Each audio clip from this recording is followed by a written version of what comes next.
नमस्कार, आप देख रहे हैं अपना बिहार। मैं हूं आपके साथ विभा उपाध्याय। बुलेटिन की शुरुआत इस वक्त बड़ी खबर के साथ। खबर नवादा से आ रही है, जहां पर चलती कार में अचानक से आग लग गई। कार सवार 2 लोग हालांकि बाल बाल बचे हैं, उनकी जान सुरक्षित बताई जा रही है। कचना मोड़ के पास अचानक से कार में आग लग जाती है और दमकल की टीम ने काफी मशक्कत के बाद आग पर काबू पाया। एक्सक्लूसिव तस्वीर आप इस वक्त देख रहे हैं, जहां पर अचानक से चलती हुई कार में आग लगती है। बताया जा रहा है कि शॉर्ट सर्किट की वजह से आग लगी होगी।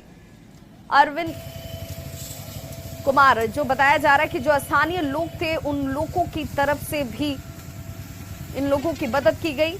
कार में लगी आग को बुझाने का प्रयास किया गया। हालांकि बाद में दमकल विभाग की गाड़ियां यहां पर पहुंची और काफी मशक्कत के बाद आग पर काबू पाया गया।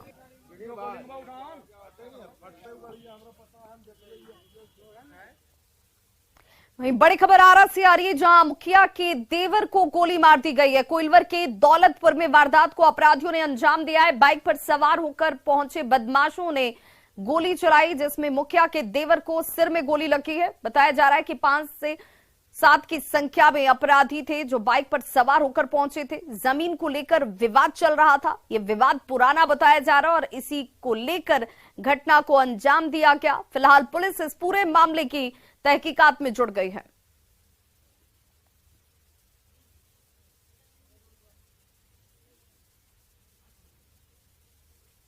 और बड़ी खबर बिहार के सियासी गलियारे से आ रही है, जहां पर रामचरितमानस के अपमान के मुद्दे पर आरजेडी खुलकर अब शिक्षा मंत्री चंद्रशेखर के समर्थन में उतर आया है। अब तक शिक्षा मंत्री के बयान को निजी बयान बताया जा रहा था, लेकिन अब आरजेडी खुलकर समर्थन कर रहा है। आरजेडी के प्रदेश अध्यक्ष जगदानंद सिंह ने कहा कि शिक्षा मंत्री चंद्रशेखर समाजवादियों की राह पर चल रहे हैं। उनके बयान से सिर्फ कमंडलवादियों को दिक्कत है।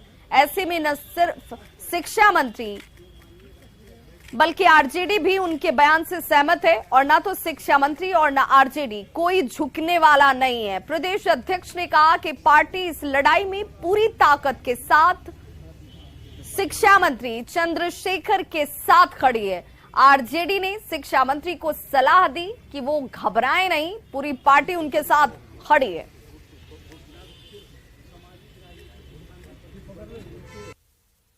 और जो राह समाजवादियों ने हमें बताई है, उस पर आज भी चलने का एक काम कर रहे हैं। आज एक विषय उठ गया है। आज हम लोग उस विषय को छेड़ना नहीं चाहते हैं, लेकिन एक लाइन में मैं ज़रूर कहूँगा कि आश्वस्त रहिए चंद्रशेखर जी, पूरी राष्ट्रीय जनता दल आपके कथन के साथ और कमंडलवादियों से लड़ने के लिए हम सभी समाजवादी तैयार हैं। आगे लड़ाई होगी, उसको लड़ा जाएगा। तो शिक्षा मंत्री चंद्रशेखर के मानस कांड और उनके समर्थन में उतरे पार्टी के प्रदेश अध्यक्ष जगदानंद सिंह को लेकर गठबंधन में ही घमासान जो है वो छिड़ गया है। कांग्रेस ने खुलकर जगदानंद सिंह के बयान का विरोध किया है। कांग्रेस प्रवक्ता असितनाथ तिवारी ने कहा कि उन्हें माता पिता और गुरु का अपमान करना ही समाजवाद लगता है, तो उन्हें समाजवाद मुबारक हो। लेकिन कांग्रेस सभी धर्मों और परंपराओं का सम्मान करती है और मर्यादा पुरुषोत्तम राम सबसे बड़े समाजवादी थे और आज भी हैं।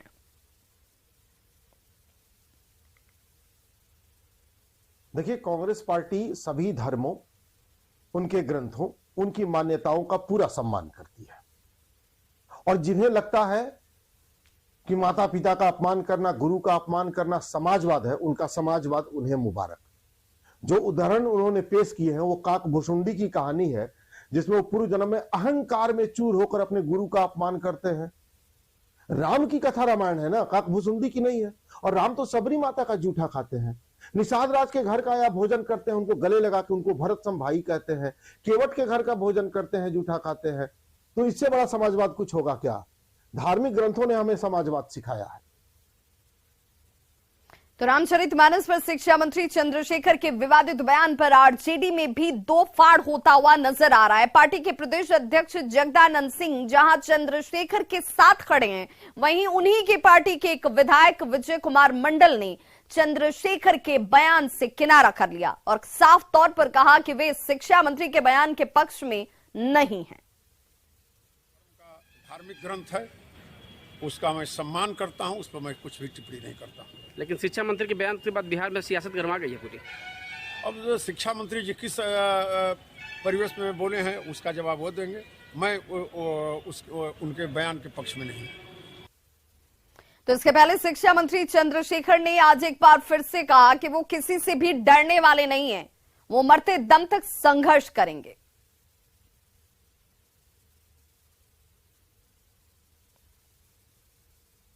लेकिन लगातार लोग कह रहे हैं कि आप माफी मांगे, अब चाहे साधु संत हो या फिर जो विपक्षी पार्टियां हैं वो माफी मांगने की मांग कर। कौन साधु संत? आसाराम बापू, जिनका अपना कोई चरित्र नहीं होता है?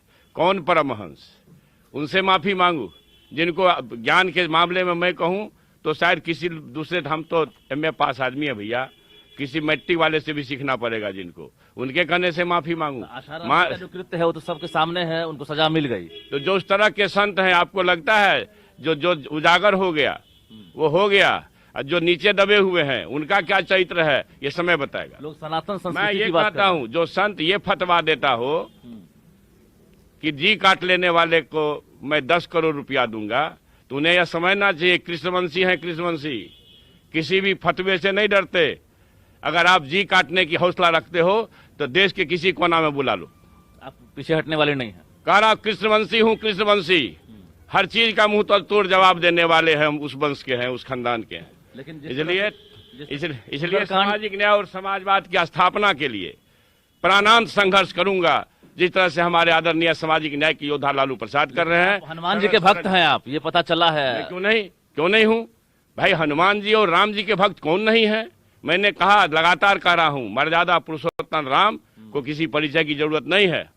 मगर तुलसीदास दुबे जी ने रामचरितमानस के जो जिस खंड में उत्तरकांड हो, सुंदरकांड हो, अरण्यकांड हो, जो कुछ चौपाई लिखे हैं, वह संपूर्ण वंचित समाज को अपमानित करने वाला है। मैं उस पर स्टैंड करता हूं, और कहीं भी देश के किसी कोने में कोई भी योद्धा हमसे आके शस्त्रास्त्र कर ले। सुंदरकांड आप पढ़ते हैं कि नहीं, पाठ करते हैं कि नहीं, क्योंकि हनुमान जी के भक्त हैं आप?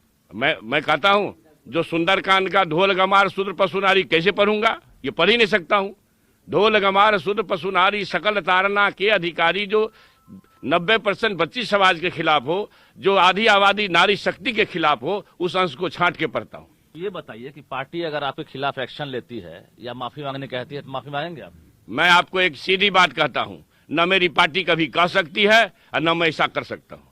कैबिनेट के कद्दावर मंत्री हैं आप, शिक्षा विभाग है आपके पास, आपने रिस्क तो लिया है। मैंने सबसे बड़ा सवाल छेड़ा है देश के सामने और दुनिया के सामने कि वंचितवाद को दफन करने वाले, अपमानित करने वाले कोई भी प्रयास को मुंह तोड़ जवाब देंगे। आप अभी रिस्क लिए हैं कि नहीं ये बताइए? आप कैबिनेट मंत्री हैं, इतना बड़ा बयान दिए हैं, तो पार्टी के लिए मैंने अगर सत्य बोलना रिस्क लेना है तो समझ लीजिए वह रिस्क है। मैं सत्य बोला हूं और सत्य के पक्ष में खड़ा हूं।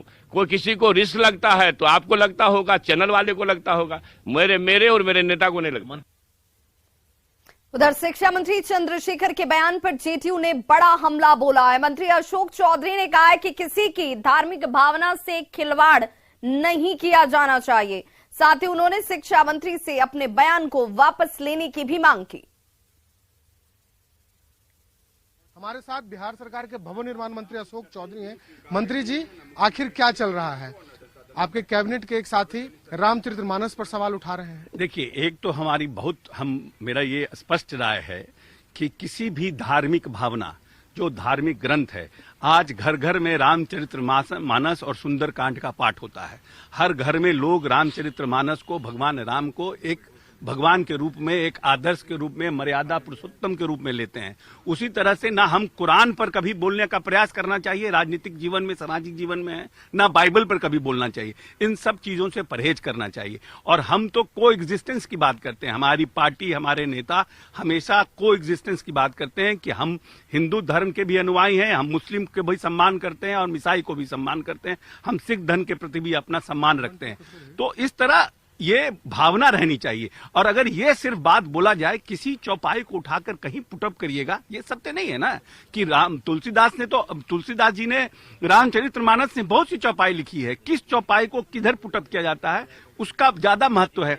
अब उन्होंने कहा कि मैं अधम जाति विद्या पाए, भवनाथ जथा अहि दूध पिलाए, यह पंक्ति काग भुचंडी जी की है। संदर्भ यह है कि वे अपने शैव गुरु के पास शिक्षा लेने गए थे। तब गुरु ने कहा था कि शिव राम के भक्त हैं। यह सुनकर उस शिव भक्त को बड़ा आश्चर्य और बहुत गुस्सा आया। तब उन्होंने अपने क्रोध का कारण बताते हुए कहा कि मैं अधम जाति का होने के कारण विद्या पाकर उसी तरह का हो गया था जैसे सांप दूध पीने के बाद। और तुलसीदास जी ने एक बात और कही है, जाति पाति धनु धर्मु बराई, प्रिय परिवार सदन सुखदाई, सब ताजी तुम्हारी रहु राई, तेही के हृदय रहु रघुराई। मतलब कि गोस्वामी जी महर्षि वाल्मीकि के माध्यम से कहते हैं कि श्री प्रभु राम जात पात धन धर्म बरप्पन सब जिसने छोड़ दिया है उसी के हृदय में निवास करते हैं। तो जहां पर किसी चौपाई को आप उठाकर कहीं पुटअप कर दीजिएगा और लोगों को एक तरह से दिग्भ्रमित करने का प्रयास कीजिएगा तो उससे तो जो धर्म के अनुयायी हैं, जो लोग इस पर विश्वास रखते हैं, उनको आहत होगा। तो वैसे चीजों से परहेज करना चाहिए। और मैं तो आग्रह करूंगा कि शिक्षा मंत्री हैं और एक जिसको बोलते हैं सीजन पॉलिटिशियन हैं और उनको अपना ये बयान वापस लेना चाहिए। तो शिक्षा मंत्री चंद्रशेखर के बयान का एक तरफ जहां राजद ने खुलकर समर्थन किया, वहीं जदयू ने विरोध जताते हुए सवाल खड़े किए हैं। नेता प्रतिपक्ष और बीजेपी नेता विजय सिन्हा ने राजद और जदयू के आमने सामने पर कहा कि जब जदयू ने विरोध किया है तो जगदानंद सिंह इसके समर्थन में उतर चुके हैं, क्योंकि दोनों एक दूसरे को ठगने में लगे हुए हैं और अब देश की सांस्कृतिक विरासत को ठगने का काम किया जा रहा है। जदयू विरोध करेगा तो जगता बाबू तो समर्थन करेंगे ही। उनको अपना वर्चस्व दिखाना है। दो महाठग एक दूसरे को ठगने में जब असफल हो गए तो अब सांस्कृतिक विरासत पर भी चोट करने लगे। बिहार की जनता तो पहले ही इन लोगों के कारनामा से तंग तबाह है। अब बिहार की सांस्कृतिक विरासत की भी बर्बादी का शुरुआत ये लोग कर चुके हैं। कि मुस्लिम वोटर्स पर निशाना साधने के लिए और निश्चित तौर पर ये तुष्टि करेंगे। है हिम्मत कोई इस्लाम पर एक शब्द बोल ले। शिक्षा मंत्री के विवादित बयान के बाद उनके चाचा सेवानिवृत्त शिक्षक और वर्तमान मुखिया ने इसे लेकर सफाई दी। उन्होंने कहा कि चंद्रशेखर खुद रामकृष्ण की पूजा करते हैं।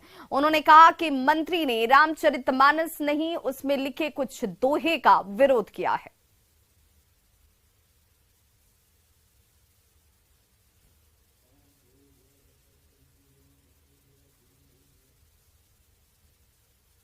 मंत्री जी का बयान कहीं से भी आपत्तिजनक नहीं है। उन्होंने रामचरितमानस के प्रति अपना सम्मान व्यक्त किया है, लेकिन रामचरितमानस में जो कुछ चौपाइयां हैं, जो चौपाइयां समाज को नीचा दिखा के, समाज के दबे कुचले शोषित पीड़ित को नीचा दिखाती है, उस चौपाई पर उनका हमला है। ऐसे में समाज टूट जाएगा, भारत की एकता और अखंडता खंडित होगी। उस चौपाई पर उनका विरोध है। वो तो स्वयं राम की पूजा करते हैं। शिक्षा मंत्री के बयान का विरोध अब सड़कों पर भी नजर आ रहा है। विश्व हिंदू परिषद और बजरंग दल की ओर से पटना के इनकम टैक्स गोलंबर पर भी विरोध जो है किया गया और इस वक्त उपेंद्र कुशवाहा क्या कुछ कह रहे हैं, जरा सुनते हैं।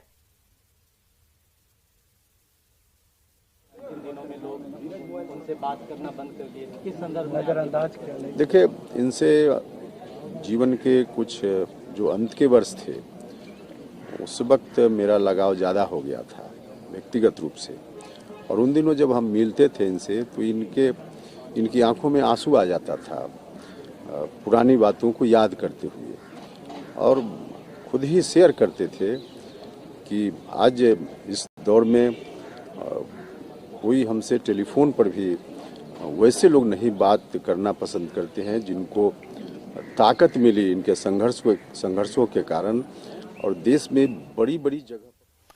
तो शरद यादव के निधन पर अपने अनुभवों को, अपनी यादों को साझा करते हुए उपेंद्र कुशवाहा इस वक्त नजर आ रहे थे। शिक्षा मंत्री के बयान का विरोध देखिए अब जहां पर राजनीतिक दलों की तरफ से हो रहा है, वहीं आम लोग भी अब इसे लेकर अपनी नाराजगी जाहिर कर रहे हैं। विश्व हिंदू परिषद की तरफ से सड़क पर उतरकर विरोध जाहिर किया गया और बजरंग दल की तरफ से भी पटना के इनकम टैक्स गोलंबर पर बिहार के शिक्षा मंत्री प्रोफेसर चंद्रशेखर सिंह का पुतला फूंका गया। सबसे पहले विश्व हिंदू परिषद के सदस्यों ने हनुमान चालीसा का पाठ इनकम टैक्स गोलंबर पर किया और उसके बाद चंद्रशेखर सिंह इस्तीफा दो और चंद्रशेखर सिंह हाय हाय के नारे लगाए गए, पुतला दहन किया गया।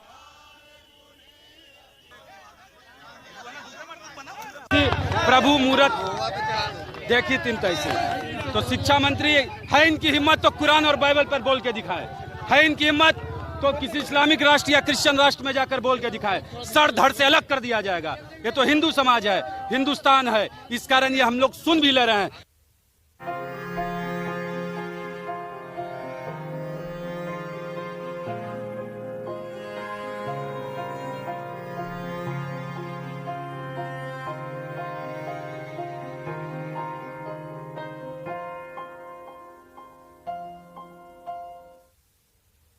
पूर्व केंद्रीय मंत्री और पूर्व जेडीयू अध्यक्ष शरद यादव के निधन से सियासी गलियारे में शोक की लहर है।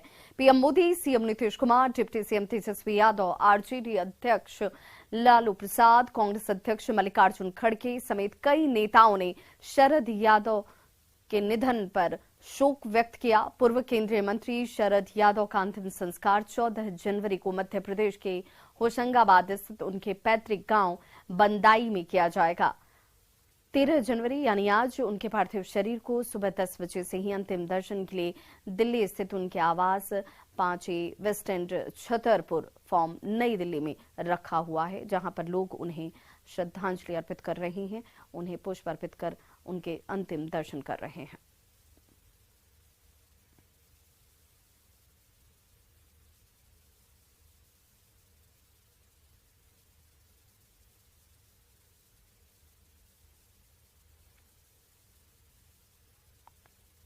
तो इस बुलेटिन में बस इतना ही, लेकिन चलते